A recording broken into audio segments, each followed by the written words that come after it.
Реализация строительства данной площадки принадлежит заместителю председателя Народного собрания Гагаузии Александру Тарнавскому. Александр Григорьевич отметил, что от жителей нескольких микрорайонов города, входящих в его избирательный округ, поступили заявления о строительстве в центре Камрата детской игровой площадки. У нас в Камрате, спасибо городским властям, довольно много площадок для досуга детей, но все-таки вот в центре города эта площадка педагогического колледжа много лет не использовалась и имела неприглядный вид.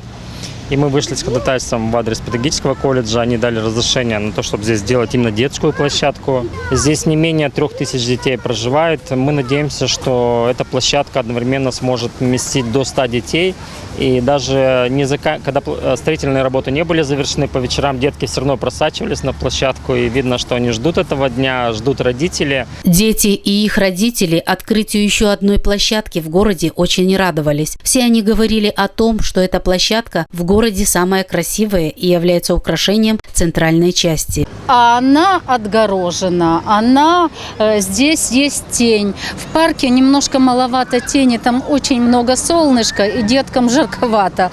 Вот. А здесь все-таки вокруг деревья, и, естественно, им здесь будет удобнее, и, естественно, бабушкам, родителям тоже будет немножко удобнее, чем там. Я вышла с внуком, он давно ждет, когда откроется эта площадочка. И вот мы решили сегодня прийти посмотреть. Вот, ему очень все понравилось. Он первый раз видит, но глаза разбежались, он не знает, куда идти.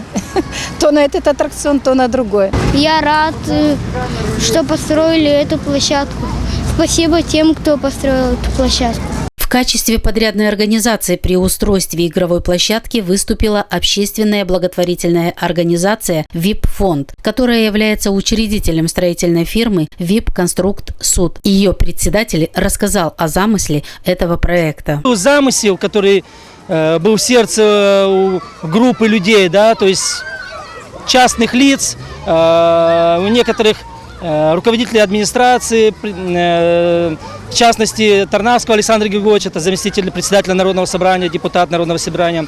У нас, как у фонда. И вот мы вместе, у нас родилась идея строительства самой большой в Камрате, возможно, на юге Молдовы, вот подобной детской площадки.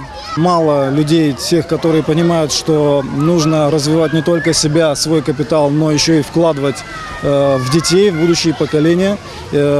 Также развивать их физически. Еще раз говорю, мало кто это понимает, но вот есть меценаты, которым огромное спасибо. Открытие детской площадки было приурочено к 1 сентябрю, ко Дню знаний. Так решили меценаты, вложившие в строительство данной площадки около 500 000 леев. Однако озвучить свои фамилии они не пожелали.